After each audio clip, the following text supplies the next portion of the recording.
Hello student, good morning. How do you feel? कैसा लग रहा है? गर्मी का माहौल चल रहा है, कोरोना ने बहुत ज्यादा गर्मी कर दी है। हम लोग एक चैप्टर इलेक्ट्रोमैग्नेटिक वेव्स पढ़ रहे थे, राइट?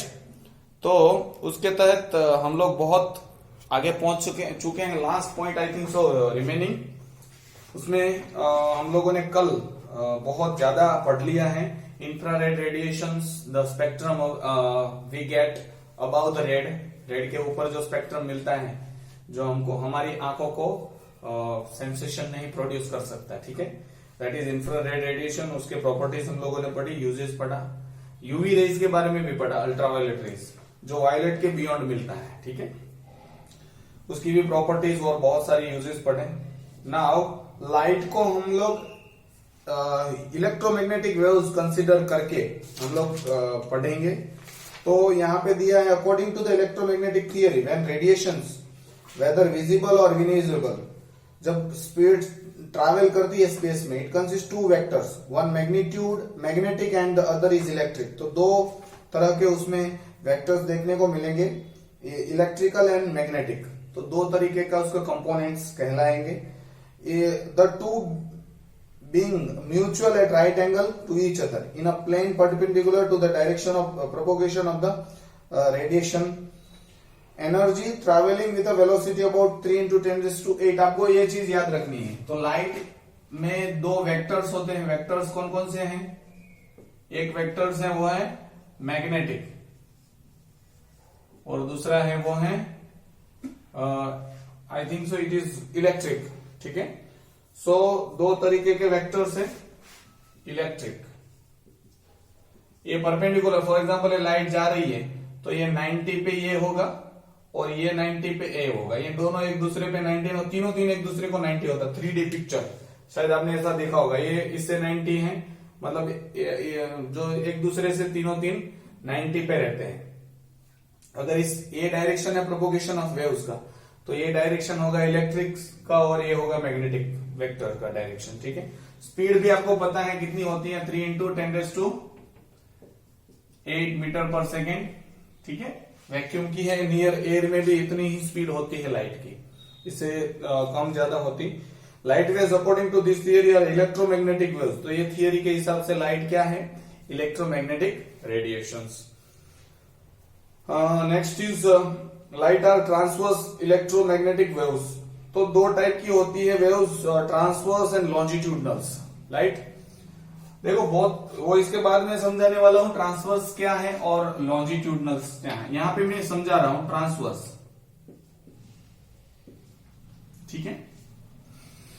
एक रस्सी लेंगे और उसको मैं रस्सी को, आपने पता है रस्सी को ऐसा करोगे तो उसका जो मतलब जो वेव्स है वो प्रोड्यूस यहां पे हुई, लेकिन ट्रैवल वेव्स नहीं जा रही है, बट सॉरी वेव्स जा रही है, लेकिन जो मटेरियल है वो वही का वही रहा। फॉर एग्जांपल ये ऐसे ऐसे हो रहा है, या फिर एक पानी का भरा हुआ कोई भी वेसल है, उसमें आप ड्रॉप करें कोई भी ऑब्जेक्ट को, तो वहां पे वेव्स प्रोड्यूस होगी, ठीक है? उस जगह पे फिर वेव्स आगे आगे ट्रैवल होती है, आपको पता है वेव्स आगे आगे आगे जाती है।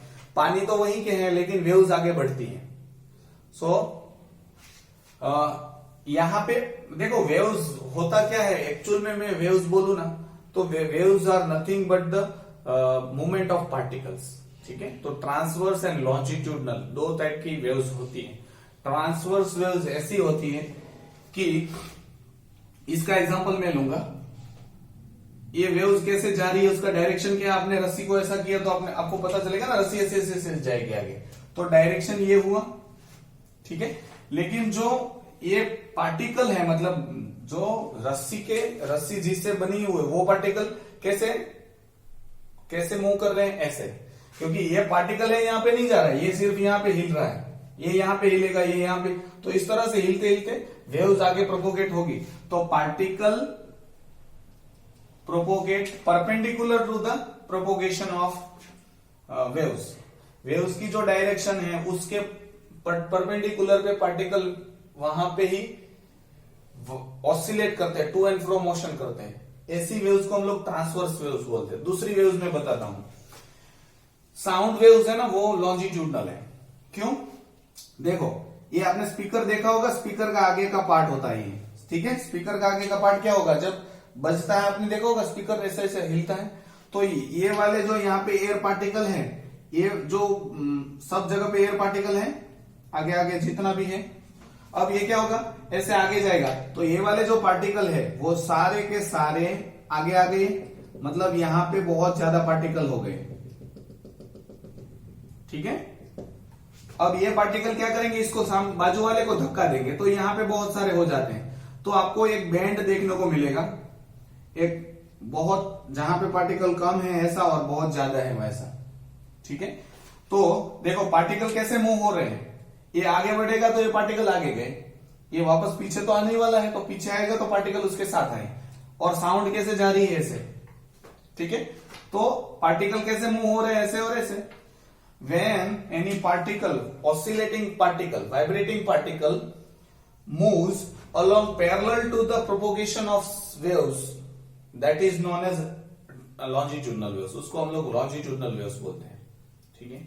तो ये हम लोग जब आएगा कहीं पे जिक्र तब मैं वापस इसको आपको रिवाइज करवाऊंगा। अभी के लिए आप इतना याद रखो कि वेक्टर्स होते हैं light waves, light is an electromagnetic waves, उसमें दो वेक्टर हैं मैग्नेटिक एंड इलेक्ट्रिक, जिसकी स्पीड है 3 × 10⁸ मीटर पर सेकेंड, और उसको ट्रांसवर्स वेव्स बोलते हैं, इसीलिए लाइट वेव्स है वो ट्रांसवर्स मैग्नेटिक वेव्स है, मैकेनिकल नहीं है, इज नॉन मैकेनिकल। तो दूसरा है इलेक्ट्रोमैग्नेटिक, जो लाइट वेव्स है वो नॉन मैकेनिकल है। नॉन मैकेनिकल मतलब ट्रांसफर करने के लिए उसको किसी भी मीडियम की जरूरत नहीं। देखो साउंड वेव्स है वो मैकेनिकल वेव्स है, अगर यहां से मैं बोल रहा हूं आपको सुनाई दे रहा है, कोई जगह से आवाज आ रही है, तो वो ड्यू टू द एयर, हवा है, ठीक है। पानी में भी सुनाई देता है, और सॉलिड के थ्रू भी पट्टी रखे और दरवाजे पे आप टक टक करें, दरवाजे पे कान रख दे ऐसा ढक के, और टक टक करे तो आपको आवाज सुनाई देती है, ठीक है। बहुत सारे एक्सपेरिमेंट हुआ है, तो साउंड की स्पीड की सबसे ज्यादा फास्ट किस में स्पीड है, सॉलिड में है, फिर उससे कम लिक्विड में है, उससे कम एयर में है। आप मून पे चले जाओ जहां पे वैक्यूम है, जहां पे कोई एयर है ही नहीं, तो आपको सुनाई नहीं देगा, क्योंकि sound waves need a medium for propagation, आगे बढ़ने के लिए मीडियम चाहिए। लाइट वेव्स देखो सूरज दादा से निकल कर आती है, तो बीच में तो स्पेस ही है, फिर भी अर्थ तक पहुंच पाती है। बाद में भले ना अर्थ के बाहर तो एटमॉस्फेयर है, लेकिन सन तक एटमॉस्फेयर नहीं है, सन से जब अर्थ के एटमॉस्फेयर तक आती है तो वहां तो वैक्यूम है। तो लाइट वेव्स को कोई भी मीडियम की प्रोपोगेशन के लिए जरूरत नहीं है, आगे बढ़ने के लिए उसको ऐसे ही वैक्यूम में भी आगे बढ़ेगा, अगर मीडियम है तो भी आगे बढ़ेगा। That's why it is non as non mechanical. Mechanical किसको बोलते हैं, ऐसी वेव्स जिनको आगे बढ़ने के लिए मीडियम की जरूरत हो, ठीक है। नेक्स्ट इज साउंड वेव्स का बोला है, ठीक है, okay. Electromagnetic energy can be detected and measured by physical means when it is interrupted by material things and converted into other forms such as a thermal, electrical, kinetic, potential and chemical। तो इनको हम लोग major कर सकते हैं, इनको convert कर सकते हैं काइनेटिक एनर्जी में, पोटेंशियल एनर्जी में, केमिकल एनर्जी में, इनको कन्वर्ट कर सकते हैं। तो spectrum of electromagnetic radiation extend over a wide variety, wide range है फ्रीक्वेंसी की, ठीक है। उसके बारे में यहाँ पे बहुत बड़ा चार्ट दिया है, उसमें आपको याद रखना है, ठीक है। विजिबल लाइट 4000 से 8000, उसके ऊपर इंफ्रारेड, उसके बाद माइक्रोवेव्स, उसके बाद टीवी वेव्स, और उसके बाद रेडियो वेव्स, ठीक है। बियॉन्ड विजिबल स्पेक्ट्रम 4000 के नीचे यूवी रेज हम लोगों ने पढ़ा, उसी के नीचे एक्स रेज है, उसके नीचे गामा रेज है, फिर कॉस्मिक रेज है। कॉस्मिक रेज मतलब जो दूसरे प्लेनेट से दूसरे स्टार्स से लाइट पहुंचती है, वो सन से पहुंचती है, लेकिन दूसरे भी स्टार्स हैं। फॉर एग्जाम्पल गैलेक्सी, दूसरी गैलेक्सी एंड्रोमेडा है, सीरियस करके स्टार्स हैं, आजू बाजू में जो स्टार है वहीं से लाइट रेज यहां तक आती है, उसको हम लोग कॉस्मिक रेज बोलते हैं, ठीक है। उनकी फ्रीक्वेंसी यहां पे दी है, पूरा डिक्रीजिंग मैनर में दी है, ऊपर से नीचे, ठीक है। रेडियो वेव्स, चलो सबसे पहला है radio waves. There are produced by oscillating circuit in special vacuum tube. तो पहला है रेडियो वेव्स, रेडियो वेव्स की जो कैसे प्रोड्यूस करता है, कोई सर्किट में कोई चीज को स्पेशल वैक्यूम ट्यूब ऑसिलेटिंग करवाए कोई सर्किट को, oscillating circuits, they are further classified as a medium wave, short waves 1, 2, 3 and they are use for radio transmission. आपने एफएम भी सुना होगा, ठीक है, तो ये भी है, ये भी रेडियो वेव्स ही होते हैं। तो short waves, medium waves, fast waves सब आते हैं इसमें। Next TV waves, there wavelength is been between 1 metre to 1 centimetre. इनकी वेवलेंथ 1 मीटर से 1 सेंटीमीटर तक रहती है। सेम वे में प्रोड्यूस होती है एज रेडियो वेव्स प्रोड्यूस होती है, टीवी ट्रांसमिशन के लिए यूज होती है। नेक्स्ट इज माइक्रोवेव्स, हमारे घर में माइक्रोवेव ओम होता है, is between 1 centimetre to 1 mm। इसकी वेवलेंथ 1 से 1 mm है, 1 सेंटीमीटर से। Same ways as radio waves produce होती है वैसे ही प्रोड्यूस होती है। ये टेलीकम्युनिकेशन में यूज होता है, long distance telephony, telegraphy. They are also use for cooking microwave oven. Microwave oven हमारे घर में जो होता है उसमें भी यही प्रोसेस से यूज होता है कि हीट वहां पे प्रोड्यूस होती है और उस हीट को माइक्रोवेव्स के फॉर्म में ट्रांसफर किया जाता है। जो भी फूड मटेरियल के बीच में से पास होगी तो हीट लॉस कर देती है और हमारे खाने को गर्म रखती है। नेक्स्ट इज इंफ्रारेड रेडिएशन के बारे में हम लोगों ने बहुत पढ़ा है। ये कैसे प्रोड्यूस करता है, excitation of outer electronic shell of atom. हमको पता है इलेक्ट्रॉनिक शेल होता है, आउटर मोस्ट शेल, पूरे शेल को वाइब्रेट करवाया जाता है, ऑसिलेट करवाया जाता है, उसमें एक्साइटेशन करवाया जाता है, एनर्जी दी जाती है। उसका यूज क्या है, हीटिंग पर्पज के लिए है।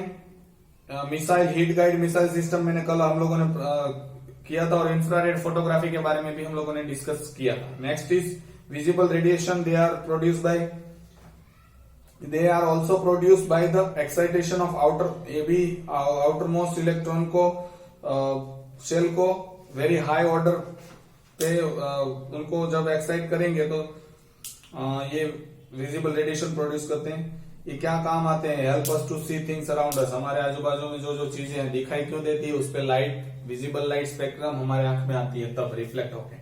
Next is UV rays, they are produce by excitation of outer electronic shell. तो ये भी है हायर ऑर्डर का है। ये formation of healthy bones as they are absorb by the skin to produce vitamin D. तो यूवी रेज की जरूरत है बोन और टीथ मजबूत बनाने के लिए, क्योंकि हमारी स्किन उसको एब्जॉर्ब कर लेती है। Next is X-ray, produced by excitation of inner electron of an atom and sudden inhalations of high energy free electron, sorry annihilations. तो ये क्या होता है, अंदर के इलेक्ट्रॉन को वाइब्रेट करवाया जाता है सडनली, उनका जो एनिलेशन मतलब उसको स्टॉप करवाया जाता है। तो जो एनर्जी प्रोड्यूस मतलब एनर्जी की वजह से उसमें रेडिएशन प्रोड्यूस होगा। And they are extensively use for medical purpose, fracture locate करने के लिए हम लोग इस्तेमाल करते हैं। Next is gamma rays, same है nucleus, they are produce by the nucleus of an atom by the sudden destruction of high energy particle. तो न्यूक्लियस को तोड़ना, डिस्ट्रक्ट कर दो, तो उसके बाद they are find use in the cure of cancer. Cancer में इसका इस्तेमाल होता है, कैंसर ट्रीटमेंट में ये ट्रीटमेंट देते हैं, gamma rays treatment. Secondary cosmic radiation, they comes for the far beyond the solar system. Solar system से दूर जो जहां बहुत दूर से आती है, शायद हजारों साल पहले वहां से निकल गई, आज यहाँ पे पहुंच रही है, ठीक है, ऐसा भी हो सकता है। Their source of emission is not very clear, इसका कहां से आती है पता नहीं, लेकिन यूनिवर्स से आती है जो लाइट। नेक्स्ट इज स्कैटरिंग, देखो when incident light strike a particle when has diameter greater than the wavelength of the incident light, then the incident light is absorbed by the particle and transmitted in all possible direction. This phenomenon is called scattering. देखो कोई भी particle है, देखो हम लोग molecule level की बात कर रहे हैं, आप पार्टिकल मतलब बड़े बड़े चीजें की बात मत करो। बड़े बड़े जो भी पार्टिकल है उसके साथ लाइट वेव्स टकराएगी तो सारी की सारी लाइट रिफ्लेक्ट होगी, ठीक है। लेकिन एटमॉस्फेयर में देखते हैं हम लोग कि हम लोगों को पता है 7 लाइट है और जिनका वेवलेंथ 4000 से 8000 एंगस्ट्रॉम के बीच में है, ठीक है। तो फॉर एग्जांपल मैं यहाँ पे आपको बता देता हूं, ये पार्टिकल मॉलिक्यूलर लेवल पे सोचो आप कि ऑक्सीजन का मॉलिक्यूल है, कार्बन का मॉलिक्यूल है, डस्ट पार्टिकल है, वाटर ड्रॉपलेट है, ठीक है। ऐसे बहुत सारे पार्टिकल आपको जो बहुत छोटे होते हैं, ठीक है। अब देखो बहुत सारे हैं व्हाइट लाइट और एक एकदम बिल्कुल छोटा सा पार्टिकल है और साइज बढ़ती जा रही है, ठीक है। अब देखो व्हाइट लाइट सब पे हम लोग इंसिडेंट करेंगे, तो यहां पे व्हाइट लाइट इसके ऊपर इंसिडेंट करेंगे तो व्हाइट लाइट में मुझे पता है 4000 से 8000 के बीच में उसकी वेवलेंथ है।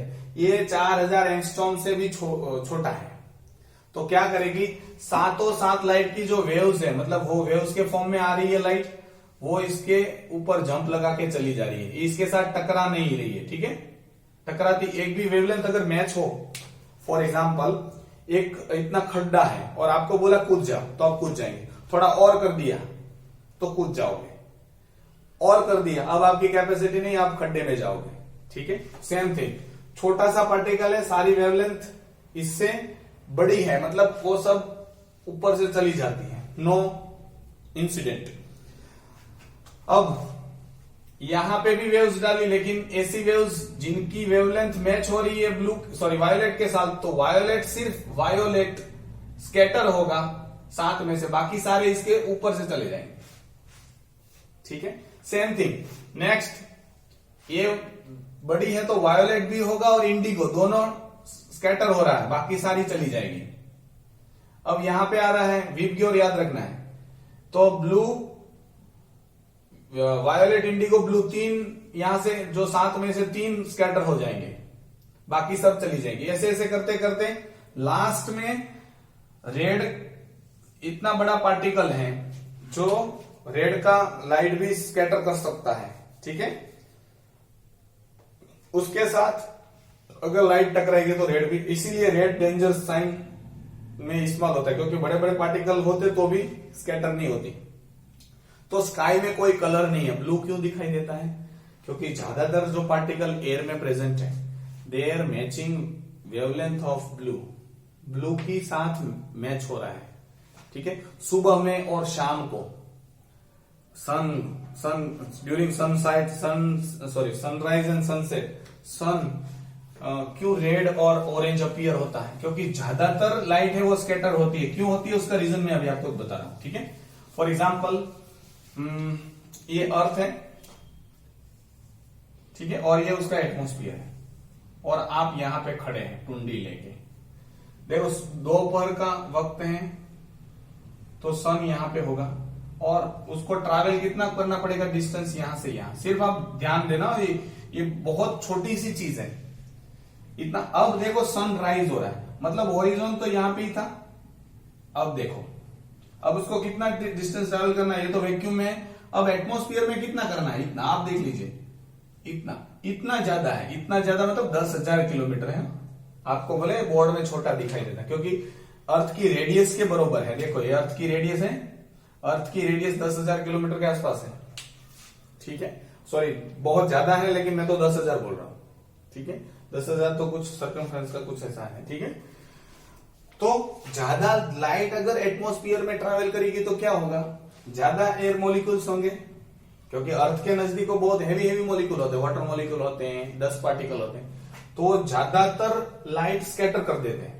अब बचेगी कौन सी लास्ट में, येलो ऑरेंज रेड। इसीलिए सनराइज और सनसेट में हम लोगों को स्काई है वो जो भी उसके आजू बाजू की चीज है वो लाइट की वजह से येलो ऑरेंज और रेड दिखाई देती है।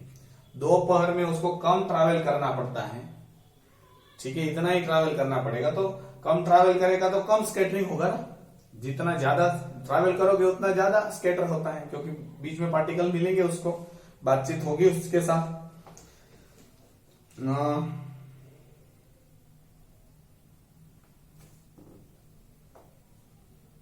यही दिया है पूरा टॉपिक आपको, इसीलिए आपको देखो, washerman applies ultramarine to the clothes to make them whiter, ठीक है। जो हम लोग बोलते हैं ना गड़ी लगाड़ी, गड़ी मतलब व्हाइट कलर को, व्हाइट जो भी कपड़े होते हैं उसको वो ब्लू वाला लगा देते हैं, ठीक है। कौन सा ब्लू इंडिगो, सॉरी गड़ी के गुजराती में तो पता नहीं, वो ब्लू कलर की होती है, उसमें भिगोगे तो एकदम व्हाइट दिखेगा। क्यों, ऐसा क्यों है, क्योंकि उस शर्ट के ऊपर जब लाइट गिरेगी तो उसमें ब्लू इंडिगो और वायोलेट तो स्कैटर हो गए, अब उसके बिना की लाइट की स्पेक्ट्रम गिर गया। अब आपने ब्लू, इंडिगो, वायलेट कलर डाल दिया तो सातों सात कलर हो गए, मस्त व्हाइट दिखेगा। दूसरा भी है कि पानी क्यों ऐसा दिखाई देता है ब्लू। वाटर बॉडीज आपको पता है ब्लू कलर की होती है, जितना गहरा पानी उतना dark blue. Same reason, water molecule है वो वायलेट, इंडिगो, ब्लू को स्कैटर कर देता है, इसलिए वो ऐसा कलर का दिखाई देता है। और कुछ है विंटर, ओके। वैसे भी चिमनियों, धुआं में और आपकी बाइक में से जो धुआं निकलता है, चिमनी में से धुआं निकला, ब्लू क्यों दिखाई देता है? ब्लू क्यों दिखाई देता है? क्योंकि जो डस्ट पार्टिकल है, स्मोक पार्टिकल है, कार्बन का जो कार्बन डाइऑक्साइड का मॉलिक्यूल है, उसमें ब्लू कलर है वो स्कैटर हो जाता है, ठीक है। कभी कभार आपको धुआं है वो व्हाइट कलर का दिखाई देता है, तो वहां पे मोस्ट ऑफ द कलर की वेवलेंथ है वो स्कैटर होती है। स्कैटर होना मतलब टकरा के दूसरी डायरेक्शन में चले जाना, आपके आईज में आना। अगर सातों सात कलर स्कैटर हो रहा है तो व्हाइट कलर दिखाई देगा। अगर ब्लू, इंडिगो और वायलेट कलर के साथ उसकी वेवलेंथ मैच हो रही है उसके पार्टिकल की, तो वो ब्लू कलर के दिखाई देंगे। तो that is what we have in this chapter. ये हम लोगों ने इलेक्ट्रोमैग्नेटिक रेडिएशन वाला चैप्टर कंप्लीट किया है। So go through the full chapter. If any doubt persist then let me know, मुझे पता चले कि आपको डाउट है। तो आज यहाँ पे चैप्टर कंप्लीट करते हैं, हम लोग नेक्स्ट चैप्टर भी लेने वाले हैं। Thank you.